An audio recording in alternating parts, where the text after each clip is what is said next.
In this CineGuru MAX tutorial, we're going to take a look at how you can tell your camera to point at moving objects using focal targets.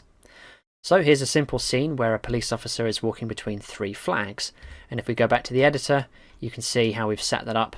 The police officer is running a patrol behaviour, and he's sort of connected to these three flags, and he basically just walks in a triangle. And what we want to do is have a camera sort of here somewhere, and it kind of follows him wherever he walks. So let's go back into level objects and we'll pop down a camera marker. So we could, tweak the sliders and the gizmos and try and get this to follow. We could probably put in an end point and have it kind of pan. We could even try and use focal points to sort of go between the different flags potentially and try and pick him up that way.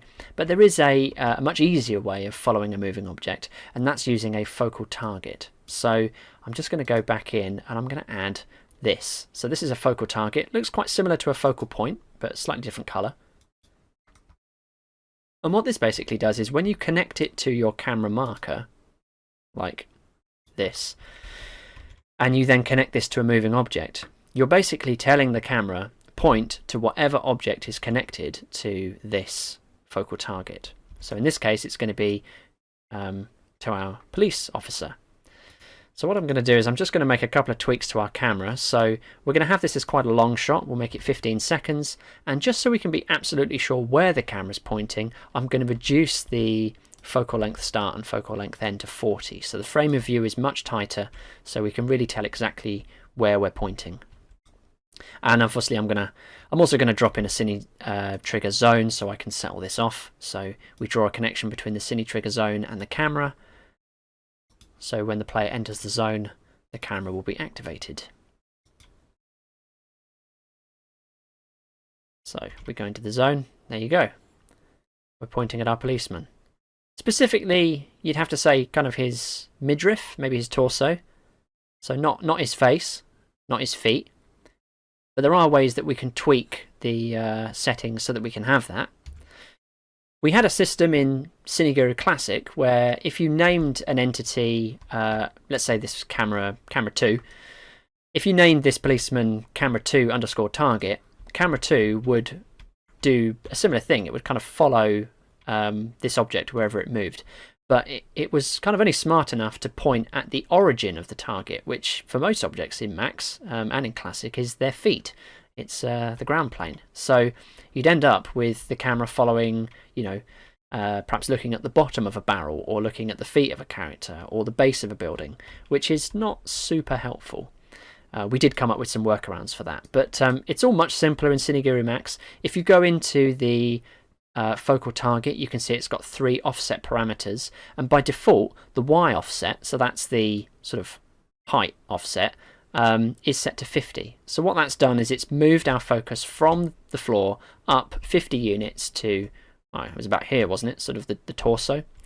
We could move it up a little bit further if we wanted and try and focus on the face. I guess that would probably be about, 65, 66 units. So now when we activate the camera, we're not looking at the midriff, we're looking more at his head. You can see his head is sort of more in the middle of frame. Which is quite a nice effect.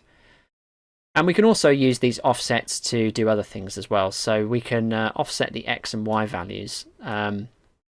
Probably less useful, but there still might be some usage cases if you don't want your object that you're following to be in the middle of frame. So for instance now, we've offset it slightly. So now, the camera's always pointing kind of slightly off to one side, which depending on the kind of move you're after might actually be sort of what you're going for. I think you could probably imagine a scenario where, if you had a more simple shot where you just wanted a policeman walking from one flag to another, you could kind of keep them within a certain bit of the shot. And you could have background elements on the left of frame there, maybe. So, could come in handy. And the Z offset does much the same thing as well. So you can offset you can offset the Z value too. But as I say, most people will probably want to have both of those on 0 and have their Y offset somewhere between, I would say, probably 30 and 65. I guess it depends on the object, really. It doesn't have to be a character, it could be with something else. And it goes without saying, of course, that this also works for moving cameras as well. So if I were to drop in an endpoint marker over here somewhere, look, it's not even pointing anywhere near our policeman, but we can connect that up to the camera marker.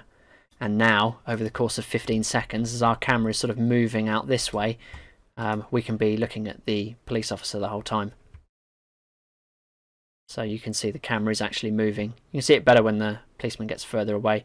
But the policeman himself stays within like the centre of the shot, which is quite nice. So that's how focal targets work. Quite a handy little tool. And that's it for focal points and kind of focus marks and things. In the next chapter, we'll be looking at something much more bespoke to CineGuru MAX, which is lighting and how we can control that. So I'll see you then.